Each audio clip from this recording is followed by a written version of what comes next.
في الملف السياسي للنشرة، رفض وزير الاتصال الناطق الرسمي باسم الحكومة مصطفى الخلفي ادعاءات بعض المسؤولين الجزائريين بخصوص تورط المملكة في تلك الأحداث التي عرفتها غردايا مؤخرا، معتبرا الأمر مثيرا للسخرية، حيث لم يثبت مطلقا تدخل المغرب في الشؤون الداخلية للدول. الرد المغربي يأتي في خضم حديث وزير الدولة ومدير الديوان في رئاسة الجمهورية بالجزائر أحمد يحيى، الذي لم يتوانى عن التلميح بضلوع المغرب في أحداث غردايا الأخيرة، والتي أسفرت عن مقتل أزيد من 22 شخصا وجرح آخرين، قائلا إن بلاده تحصد العداء بسبب دعم وصفه بحق الصحراويين في تقرير المصير. الأمين العام لحزب التجمع الوطني الديمقراطي حذر أمام أنصار حزبه مما قال إنها مؤامرة تحاك ضد الجزائر والجزائريين انطلاقا من الولايات الواقعة جنوب عاصمة البلاد، قبل أن يتحدث عن بث أطراف خارجية للقلاقل في الجزائر بالتعاون مع أطراف داخلية. إذن فتيل الفتنة يزداد اشتعالا بغردايا بين عرب مالكين وأمازيغ إباضيين، فتنة تقف الجزائر أمامها متفرجة دون ما حل يطفئ فتيلها. وختاما قبل العيد، مسؤول هام في النظام الجزائري يفسر أضغاث أحلامه، فالفتنة حسب رؤاه لها ارتباط بدعم الجزائر لجبهة البوليساريو، هكذا يرى المسؤول الجزائري تلك الرؤية العجيبة. المزيد في التقرير التالي. يحيى الوزير الجزائري هل عاد إلى رشده أم أنه فقد صوابه؟ فما صرح به الرجل من أن الانفلات الأمني وعدم الاستقرار الذي تعيشه الجزائر اليوم سببه الرئيس دعم الأخيرة لجبهة بوليساريو. لم يخرج الرجل عن المعتاد ولم يجاوز الخطوط الحمراء التي سطرها النظام الجزائري منذ تبنيه جبهة بوليساريو، فقضية الصحراء القضية الوحيدة التي لا تقبل مزايدة، إذ التبني كان لغاية ولا زال لنفس الغاية، هو محظور إلا من خلال شعار رفع عنوة يدعو لحق الشعوب في تقرير المصير، فظل ل4 عقود من الزمان ظاهره حق وباطنه باطل. واليوم يتفرد يحيى عن غيره من المسؤولين بالمحظور من القول فيه من التلميح ما يجعل الموضوع فتنة. عن كل شيء تحدث الرجل إلا عائدات النفط والغاز التي تأخذ وجهة غير الوجهة، لتصبح الجزائر بذلك أكبر قاعدة للسائل والمحروم. وما السائل والمحروم إلا الشعب الجزائري الذي جعله النظام آخر نقاط جدول الأعمال، بل وأحيانا كثيرة ظل مغيبا ضمن أجندة الأعمال. ملايير الدولارات من عائدات النفط والغاز تحرك بها لوبيات بالخارج لدعم النظام في أطروحته، بل وذهب النظام إلى أبعد من ذلك حينما أخلى ذمم العديد من الدول الأفريقية من ديونها. طريقة أخرى هي لشراء الذمم، ولتظل تلك الدول أبواقا تردد سمفونية جزائرية تعزف خارج وتر السرب. فهل تصريح الوزير الجزائري ومدير ديوان المرادية اليوم يقظة ضمير تجاه الشعب الجزائري أم زلة لسان قد يدفعه النظام ثمنها؟ يصرح المسؤول الجزائري وغيره من المسؤولين دون كبح لخبايا النفس يقينا منهم بأن النظام الجزائري مقعد عاجز عن الحراك. أيا كانت الأسباب، فالمسؤول الجزائري لم يغرد خارج سربه، وربط كباقي زملائه مشاكل الجزائر بقضية الصحراء. أما فيما يتعلق باتهامه الجارة الشرقية بالفتنة المشتعلة بين عرب وأمازيغ غردايا، فالأمر ليس بغريب، متوقع كان البحث عن شماعة تعلق عليها أسباب الفشل، وخرجة كهذه لمسؤول جزائري هام وجب أن يسأل من خلالها سؤالا تردد على ألسنة الشعب الجزائري بكل فئاته: أين هي أموال النفط والغاز؟ وحيث أنه يعرف مسبقا أين هي، فالأجدر كان أن يصرح اعتذارا لشعب غني يعيش تحت خط الفقر. وللمزيد من التفاصيل حول هذا الموضوع ينضم إلينا مباشرة الأستاذ الجامعي عبد الفتاح بالعمشي، رئيس المركز المغربي للدبلوماسية الموازية بالرباط. سيد عبد الفتاح بالعمشي، مساء الخير ومرحبا بك معنا. كمتتبع للشأن السياسي بالمنطقة، ما هي رؤيتك لتطور الأحداث ما بعد غرداية واتهام الجزائر للمغرب والرد المغربي الذي جاء على لسان وزير الاتصال اليوم؟ شكرا جزيلا على الاستضافة.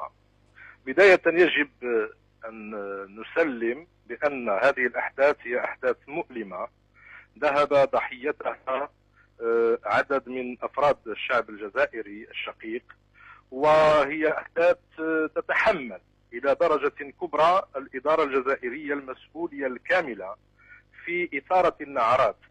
ويجب التأكيد أيضا بأن هذه الأحداث ليست الأولى من نوعها على الإطلاق في منطقة غرداية بين الأمازيغ وبين العرب في هذه المنطقة، وبالتالي ما نلاحظه من ردات الفعل وعدم إيجاد مخارج سياسية واجتماعية للساكنة وعدم احتواء الوضع المشحون طائفيا في هذه المنطقة، نلاحظ بأن الإدارة الجزائرية أصبحت تبحث عن عدو خارجي كما هو شأنها ودأبها دائما حينما تعيش فترات الأزمة.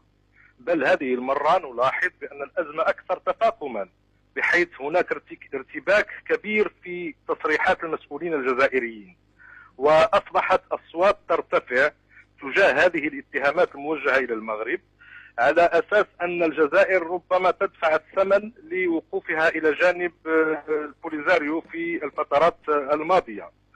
كيف يعقل للمغرب بدون أدلة بدون حجج؟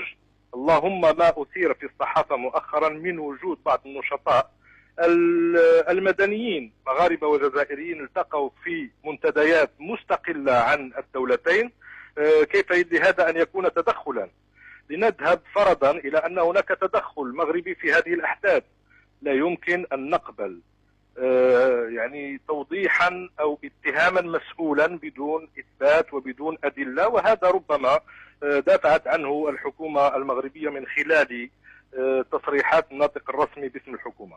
ما يهمني الآن هو كيف يمكن أن نقبل بأن تكون هذه الاتهامات بدون أدلة من جهة، وكيف يمكن أن نقارن بين من يتدخل في شؤون من يحتضن اليوم على التراب جمهورية يعني جمهورية البوليزاريو المزعومة، ومن يحتضن ومن يضبط قانونيا وأمنيا وسياسيا ودبلوماسيا.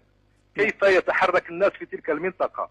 كيف تساهم هذا الاحتضان في مساحات؟ طيب أستاذ عبد الفتاح بالعمشي، وأنت طبعا خبير استراتيجي ومتتبع لما يقع في المنطقة ولهذا الخلاف المغربي الجزائري على المستوى السياسي. اليوم عندك اتهام مباشر من وزير الدولة يحيى من الجزائر للمغرب بأنه يحيك مؤامرة ضد المغرب وله ضلوع في غرداية التي رفعت فيها شعارات مطالبة بالاستقلال.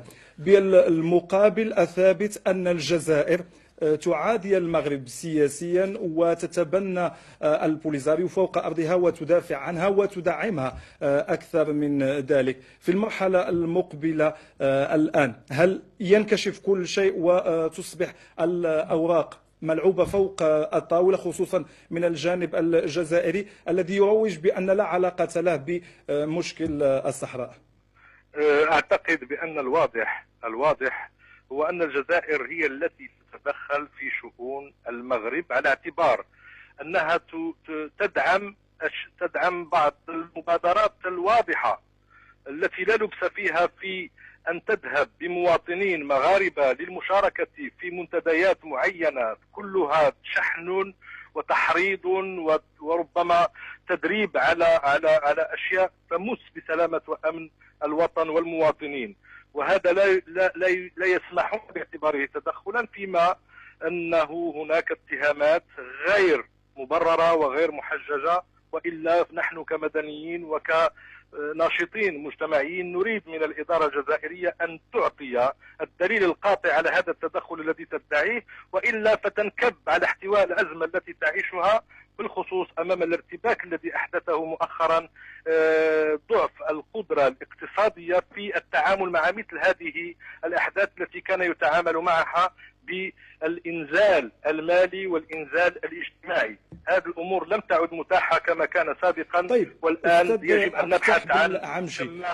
في ظل هذه المعطيات التي تتحدث عنها اليوم، وباختصار كنقطة أخيرة، هل يمكن القول أن السحر قد انقلب على الساحر اليوم، وأن الجزائر التي كانت تحشر نفسها في قضية وطنية وفي مسائل داخلية للمغرب وتهدد وحدتها الوطنية انقلب عليها كل شيء وأصبحت غرداية بمثابة البؤرة التي تهدد الاستقلال أو الوحدة الوطنية الجزائرية والنظام الحاكم الذي عليه كثير العتاب داخليا؟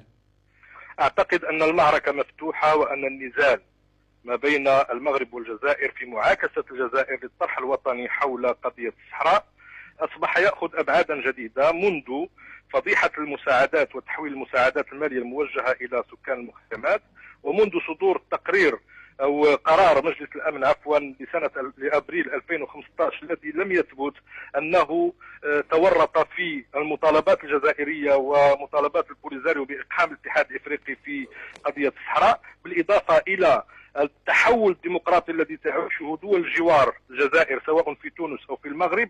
كل هذا جعل الجزائر في موقف حرج في سياستها الخارجية، وجعلها تبحث أو تحاول أن تعيد الظهور في الواجهة على هذا المستوى. ولكن أعتقد بأن إيكال الاتهامات بهذا الشكل وبدون أدلة ملموسة لا يشكل أي قيمة في العلاقات الدولية الراهنة وفي التوازنات القائمة حاليا. شكرا جزيلا لك دكتور عبد الفتاح بالعمشي، أستاذ